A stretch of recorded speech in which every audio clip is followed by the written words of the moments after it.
des activités d'exploitation en Afrique. À cette rencontre, la société française CGJ aura l'occasion de promouvoir 8 blocs pétroliers camerounais. Je vous l'annonçais en titre, c'est avec un notaire qu'on débute. Un violent incendie s'est déclenché dans la nuit de jeudi à vendredi dans une salle de sport touchant une quincaillerie par la suite et un bar aussi. D'après les témoignages, le feu serait parti du salon de coiffure dû à un mauvais branchement électrique avant d'attaquer le bar, la salle de sport et la quincaillerie et bien d'autres appartements. Écoutons ces réactions au micro de Moussa Takou. L'incendie commence aux environs de 4 heures. Moi, je sortais du carrefour Kingé dans mes ambiances. Lorsqu'il arrive, le courant commence au salon de coiffure du gars Bamenda. Quand le courant commence au salon de coiffure, c'est comme ça que je prends l'initiative avec 2 gars, un gars Bamoun et un autre gars qui sortait bringué comme moi. On décide, comme le courant a pris dans le salon de coiffure, on décide de mettre le feu, de secourir le bar. On ouvre le bar, on enlève le pneu congélateur et la télé. Lorsque nous enlevons la télé, on met hors d'abri. Maintenant, quand on va enlever le deuxième congélateur, parce que ce bar congélait 2 congélateurs, il est cher. C'est là que les gars volent la télé, étant par de 17 litres. Donc le courant commence réellement dans le salon de coiffure. Oraison funèbre à l'intention de l'adjudant-chef Mars Merveille Edimo.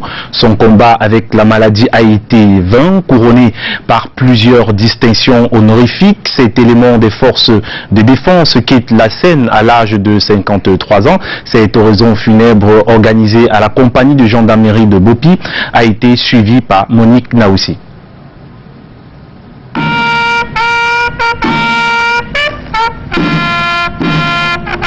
Inerte, silencieux dans ce cercueil, l'adjudant-chef Edimo reçoit les derniers hommages de ses camarades de la gendarmerie nationale. Après près de 2 mois de maladie, ce fils de l'arrondissement de Déa dans la Seine-Maritime rend l'âme le 19 avril dernier. Il quitte ainsi sa famille, ses amis et ses collègues après 28 ans de service ininterrompu sous le drapeau national. Ce sous-officier supérieur, décédé à 53 ans, était selon l'oraison funèbre calme, sobre, intelligent et animé d'une volonté d'aller dans le sens de la perfection, ce qui lui a valu plusieurs distinctions honorifiques, dont une fougère. Il laisse toute une famille éplorée, à qui le colonel Abina Ahanda François, commandant de la Légion du Littoral, a transmis les condoléances au nom de ses camarades. L'adjudant-chef Edimo Max Merveille laisse une veuve et 4 enfants.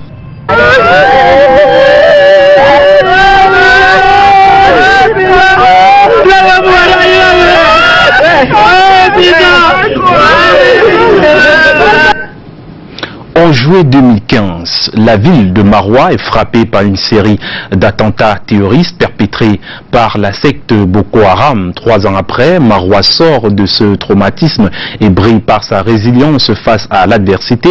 La capitale régionale de l'extrême nord s'est donc dotée n'est-ce pas, des capacités nécessaires pour pouvoir affronter désormais de telles difficultés. Faisons un tour dans cette ville avec Eringele.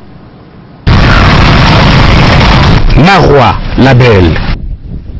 La métropole régionale de l'extrême nord est une ville en damier, aux artères parsemées de nimiers. C'est d'ailleurs ce qui frappe le visiteur en premier, avant la chaleur de la cité et les fameux ponts verts, rouges et jaunes. Dans cette cité cosmopolite de 4665 km², vivent près de 700 000 âmes. Les Gizigas sont avec les Moufous, les populations autochtones. C'est d'ailleurs du Giziga qu'elle tire son nom, déformé plus tard par le colon.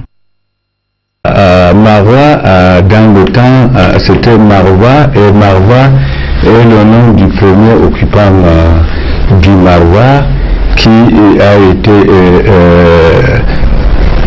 de la communauté Giziga. En 2015, Maroua est meurtri par des actes terroristes perpétrés par la secte Boko Haram.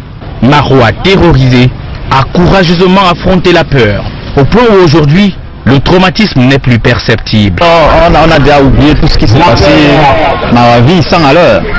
On va vraiment sans à l'heure. Il n'y a plus d'inquiétude, il y a la sérénité quoi. On voit que Marois en paix, Dieu nous garde, Dieu nous protège, et puis malgré la difficulté qu'on retrouve ici là, en paix.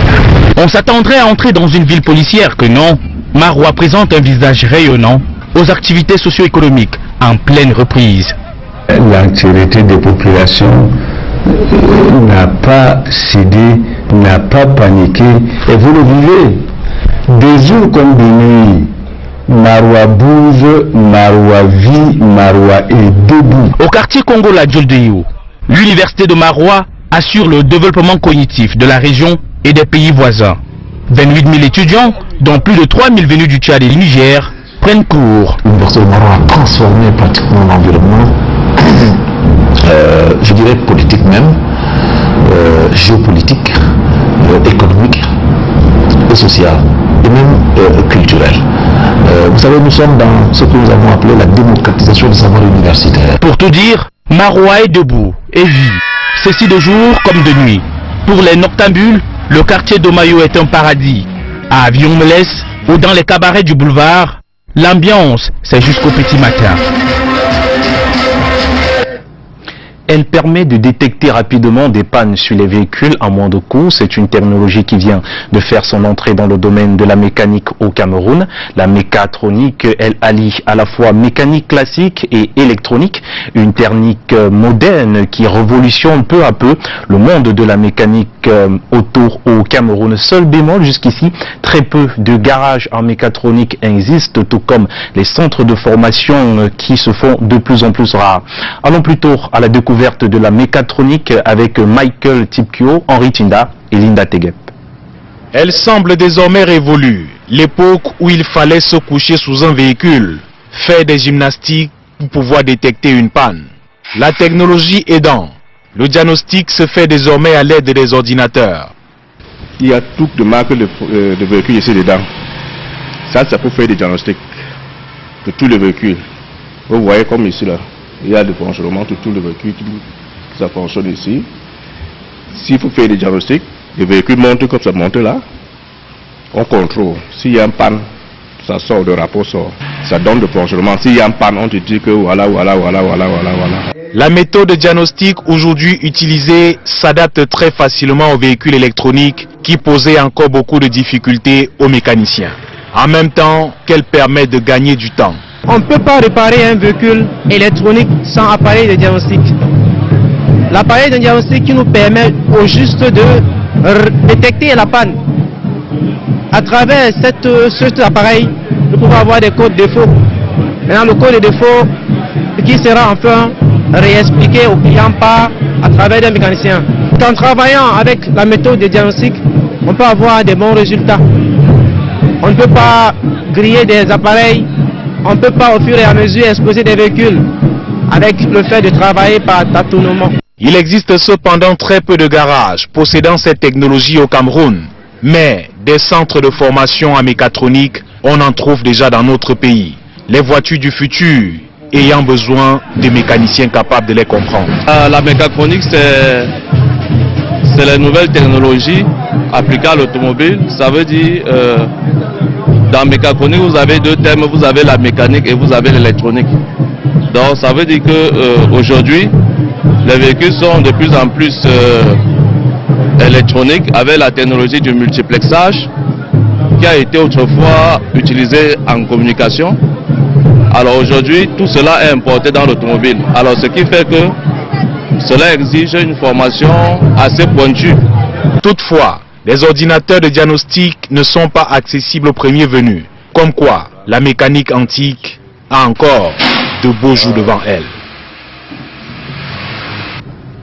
Une note sur la fête nationale de l'unité au Cameroun avec une interrogation. L'unité nationale du Cameroun, un mythe ou une réalité? À cette question complexe, l'homme politique Ilé Zipan a tenté d'apporter une réponse. Il est au micro de Lupiedjou et de Henri Tinda. Le Cameroun a un État qui existe.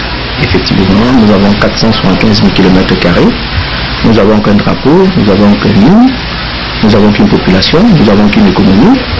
Je crois savoir que donc, vu sur ce prisme-là, c'est une réalité. L'unité nationale se construit au fil des jours. Même les Américains le font aujourd'hui, à peu de 200 ans après. Il va sans dire que si nous avons qu'un ancrage dans l'économie, un ancrage dans la culture, certainement il va y avoir une unité. Mais cette unité ne peut pas être dans le désordre.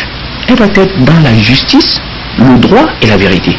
Ce sont ces problèmes. Quand vous êtes dans un pays où l'injustice est le mot de réjection, cela pose un problème. Et je pense à ce moment-là, l'unité peut être en péril. Il faut rechercher en permanence l'équilibre qui doit exister, cette bonne densité dont seuls les politiques ont la capacité de le faire.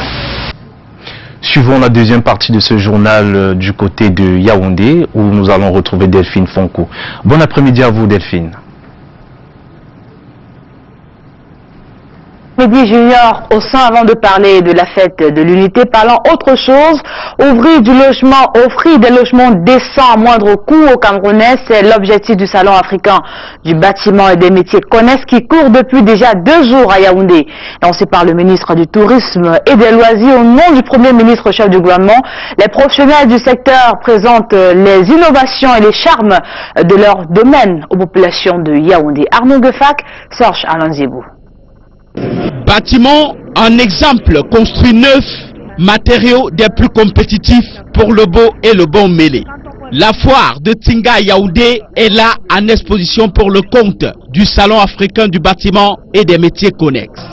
Ouverture officielle là dans la salle 1500 du palais des congrès de Yaoundé. Le ministre du Tourisme et des Loisirs représente le Premier ministre chef du gouvernement.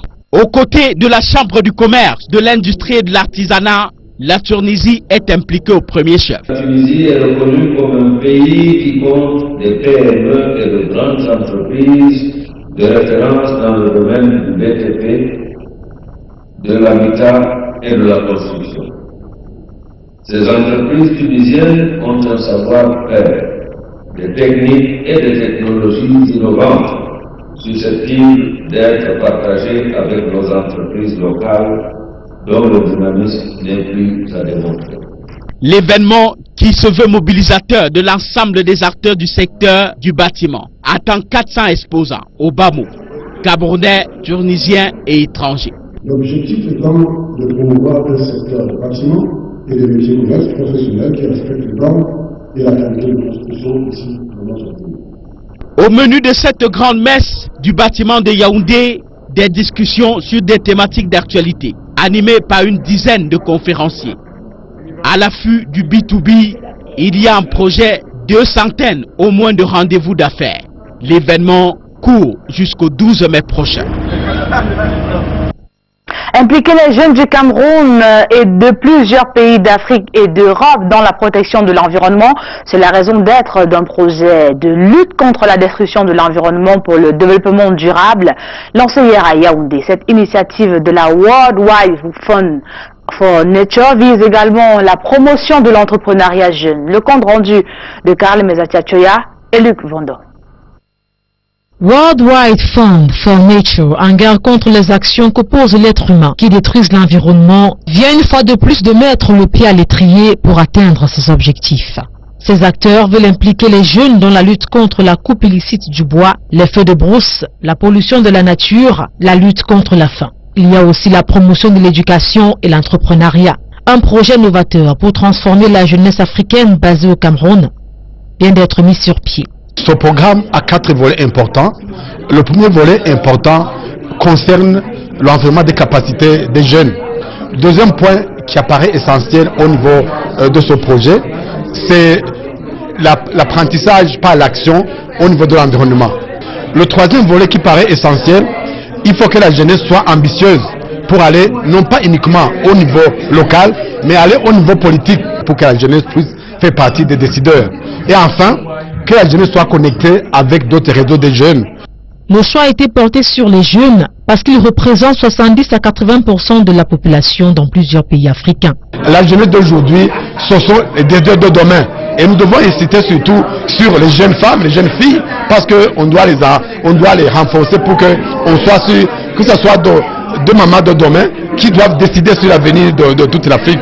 Il y a aussi un élément important qu'on doit développer, c'est que si on doit préparer des deux domaines... Le gouvernement ici représenté soutient ce projet qui s'étend sur la période de 2018-2022. 10 pays d'Afrique et plusieurs autres dans le monde sont impliqués. Reparlons une fois encore de la notion de l'entrepreneuriat prise cette fois au sens féminin, il faut s'y intéresser. Une partie de la diaspora camerounaise du Canada réunie autour du concept Educ Forum vient d'outiller les femmes sur la question. Voyons cela avec Arnaud Guefak et Constant Kamga. Un conclave camerouno-canadien, l'entrepreneuriat au centre des discussions. Educ Forum, le concept vedette qui voudrait sensibiliser la jeune féminine à prendre le risque de porter des projets face aux réalités camerounaises. À l'initiative des étudiants camerounais qui viennent du Canada après des années d'études, l'idée de l'action engagée ici et partagée au Haut Commissariat du Canada au Cameroun est de susciter aux femmes la confiance en soi. Beaucoup ont bénéficié de nos conseils et il en ressort aussi à travers nos échanges qu'il y avait un besoin de renforcement des capacités des jeunes femmes et des jeunes filles dans le domaine de l'entrepreneuriat. Les femmes ont aussi de la difficulté à trouver du financement, ça faut le savoir par rapport aux entrepreneurs hommes. Donc c'est aussi un sujet que Educ au féminin va devoir travailler. ONU Femmes est partenaire de ce pan réservé aux femmes qu'on a appelé Educ au féminin. Des sessions de formation sur le montage des projets et les techniques de recherche et de financement. Un savoir partagé que les jeunes ont acquis au Canada. L'une des destinations d'études préférées des étudiants camerounais. Oui, en 2017, le Cameroun en Afrique était le fournissait le 5e plus grand montant d'étudiants internationaux au Canada. Mais quand on regarde juste l'Afrique subsaharienne, le Cameroun est en 2e place derrière le Nigeria. La tendance qui jusqu'ici en matière d'entrepreneuriat pèse du côté masculin doit être renversée par un équilibre ici recherché. Fin de la visite du ministre de la Jeunesse et de l'Éducation civique dans la région de l'Est Cameroun. Mouna Foutoui est allé lancer les activités relatives à la célébration de la fête nationale de l'unité. Le MINZEC était porteur d'un message à l'endroit des populations, la préservation des symboles et du vivre ensemble. Arnaud Guefak une fois encore et Kizito Koumaï. Voici les populations de Kété mobilisées. C'est un grand jour de fête dans ce chef-lieu d'arrondissement du département de la Kadéï, région de l'Est. L'honneur du jour est pour la localité, c'est le lancement là des activités civiles en prélude à la célébration de la fête nationale de l'unité. Population toute heureuse. Ces populations sont le symbole de solidarité et de vivre ensemble que nous voulons promouvoir. C'est ce vivre ensemble camerounais. Donc, je pense que le choix du chef de l'État a été judicieux et nous pensons que le message que le gouvernement est venu faire passer à partir de Kété, qui devient à cet instant le cœur de la nation camerounaise. Le message justement est celui de la préservation des valeurs d'unité partout où l'on se trouve sur le territoire national. Le ministre de la Jeunesse et de l'Éducation civique et sa délégation, pour magnifier la notion du vivre ensemble déjà ancrée dans les habitudes à Kété comme dans bien de localités dans la région de l'Est, sont venus avec beaucoup de cadeaux. Du matériel et intrants agricoles distribués aux organisations paysannes, des jeunes, mais aussi des enveloppes. Reconnaissance dans ce message. C'est un message de remerciement, c'est un message de reconnaissance, c'est un message d'engagement également. C'est un message beaucoup plus de responsabilité. Cet appui entre dans le cadre du plan triennal jeune initié par le chef de l'État, Paul Biya. Le discours historique de Robert Schuman du 9 mai 1950, commémoré à Yaoundé, le temps de la fête de l'Europe. Plusieurs membres du gouvernement et de la société camerounaise, entre autres, ont pris part à cette célébration anniversaire, occasion de dresser le bilan des 60 ans de l'intégration européenne en Afrique. Les précisions dans cet élément réalisé avec le concours de Serge Alain Zébou. Un toast en l'honneur de l'Union européenne.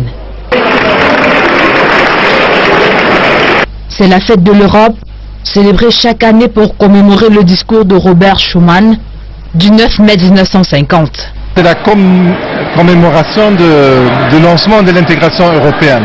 je crois en soi, c'est déjà une grande fête. Nos pères, nos grands-pères se sont opposés dans les tranchées et aujourd'hui nous sommes des amis et des partenaires et nous agissons ensemble sur la scène internationale. Célébration anniversaire donc, avec un gâteau qui illustre l'amitié qui lie l'Union européenne au Cameroun. Les invités du jour se recrutent parmi les membres du gouvernement, de l'administration camerounaise et de la société civile entre autres. Occasion toute trouvée de faire le bilan des 60 ans de l'intégration européenne. Aujourd'hui, évidemment, vous avez fait référence au Brexit. Il y a d'autres défis à l'échelon mondial, le terrorisme par exemple. Il y a un sentiment de solidarité quand même qui est émergé des évolutions politiques de ces derniers mois. Et je crois que l'Europe va de l'avant plus fort. Les années à venir seront marquées par plusieurs enjeux majeurs pour l'Union européenne et l'Afrique. À l'horizon 2020 par exemple, on aura la conclusion d'un nouvel accord entre les pays ACP et l'Union européenne. En culture, une nouvelle œuvre dans la discographie camerounaise, The Reason I Live, est le titre du nouvel album que vient de mettre sur pied l'artiste musicienne gospel Baraka. Elle l'a d'ailleurs présenté au public de Yaoundé. C'était en présence de nos reporters Alain Jocelyn Kanga et Parfait Zambo.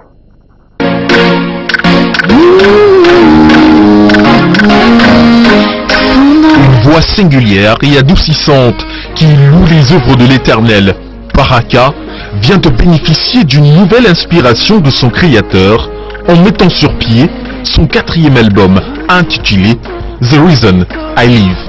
Et c'est un projet social qui sera dédié aux prisonniers parce que les besoins dans les prisons sont importants. Et voilà, comme c'est un ministère dans lequel je suis engagée, dans lequel je travaille et qu'il faut des fonds, voilà, ce sera peut-être l'occasion de susciter quelques fonds pour soutenir nos frères et nos sœurs qui sont derrière les barreaux. L'artiste camerounaise, à travers cette œuvre, veut susciter de l'amour et de la compassion pour ces personnes vulnérables. Elle a effectué une tournée dans les prisons de Kodengui, de Nouvelle, Baminda, Bouya ou encore Izeka. L'auteur des titres Back to Jesus, From Darkness to Light, vient d'être nominé aux Press Factor Awards aux États-Unis. Ils ont choisi Baraka, je ne sais pas pourquoi, peut-être que Dieu a voulu que ce soit le cas. Alors j'irai et je représenterai le Cameroun et la sous-région Afrique centrale. Je veux leur dire merci d'avoir honoré notre pays pour la première fois. Ma prière est que le peuple camerounais soutienne, pour ceux qui pensent que ça a de l'importance, afin qu'on y aille et puis qu'on ramène ce prix. C'est tout à l'honneur de notre nation et de la sous-région. Baraka va poursuivre son œuvre sociale dans les prisons de Monatélé avant la dédicace de son nouvel album au mois de juin prochain. Reparlant de la montée de Jésus-Christ au ciel dans ce journal, direction Nitoku, dans le BAM et Inubu, région du centre, où les chrétiens au cours de la célébration ont été invités à une élévation sociale. Alain Jocelyn Kanga, Anissé Espoir Baïha. La célébration de la montée du Christ a été célébrée avec faste par les chrétiens de Nikutu dans le BAM et Inubu, dans le centre. L'ascension du Fils de Dieu invite également la communauté chrétienne à une élévation sociale. Beaucoup veulent s'élever en passant par des voies pas du tout catholiques. Pas du tout catholiques, donc toujours avoir le cœur largement ouvert pour accueillir, n'est-ce pas, la grâce. Cet autre mystère de la Pâque, exalté, doit surtout être une source d'inspiration d'une élévation aux valeurs prônées par Jésus-Christ. Si le Christ s'est élevé, il nous invite, n'est-ce pas, à tout faire pour nous élever aussi sur le plan personnel. Il nous invite à être des promoteurs de l'ascension de nos frères et de nos sœurs. Les chrétiens de Nikutu espèrent voir les travaux de construction de leur paroisse s'achever rapidement pour tisser de mieux en mieux leur relation avec Dieu. Est-ce que c'est ce vendredi, la suite du 13h avec vous à Douala Junior au sein. Bon week-end. Bon week-end à vous Delphine Fonco, et on reste donc avec la fête de l'Ascension. Comme toutes les coopérations religieuses, l'église évangélique du Cameroun, dans son démembrement de la paroisse Ndjonjo à Douala, a célébré la montée de Jésus au ciel sur fond de remerciements. Une messe a été dite pour la circonstance avec comme chrétiens particuliers les chefs traditionnels Alex Dembe et Henri Tinda. L'église évangélique du Cameroun, paroisse de Ndjonjo à Douala, a également célébré la montée du Christ au ciel ce 10 mai.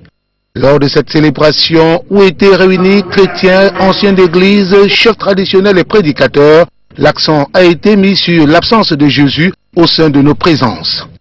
Pour l'un des prédicateurs, cette absence ne devrait en aucun cas pousser certains chrétiens à faire du mal, tant il est vrai que Jésus est toujours vivant et présent parmi nous. Parce que nous pensons que Jésus est parti, il a disparu, qu'il ne nous voit plus. Mais si on considère que Jésus s'est élevé, il a pris une autre dimension qui n'est plus la nôtre, alors on va savoir qu'il est en train de nous voir. Il nous entend, il nous voit, mais nous ne le voyons pas. Il nous entend, nous ne l'entendons pas. Effectivement, il faut que les chrétiens sachent que Christ est avec nous malgré son départ. Il a d'ailleurs dit que je serai avec vous jusqu'à la fin des temps. Mais il y a certaines personnes qui pensent qu'il a déjà fermé les yeux et ils ne voient pas. Et ils se mettent à tricher, ils se mettent à frauder, ils se mettent à faire n'importe quoi au milieu des chrétiens. Ça ne peut plus se passer ainsi. Ça ne peut plus se passer ainsi.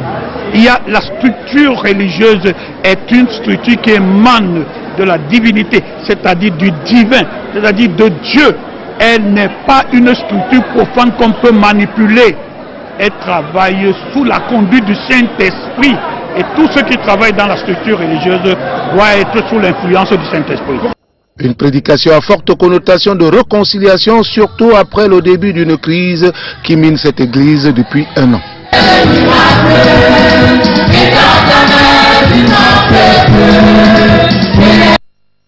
Une note en sport, fin ce vendredi à Maroua de la 21e édition des Jeux universitaires. Les plus de 2000 participants vont se dire au revoir au campus de Nkonkola de l'université de Maroua pendant une semaine.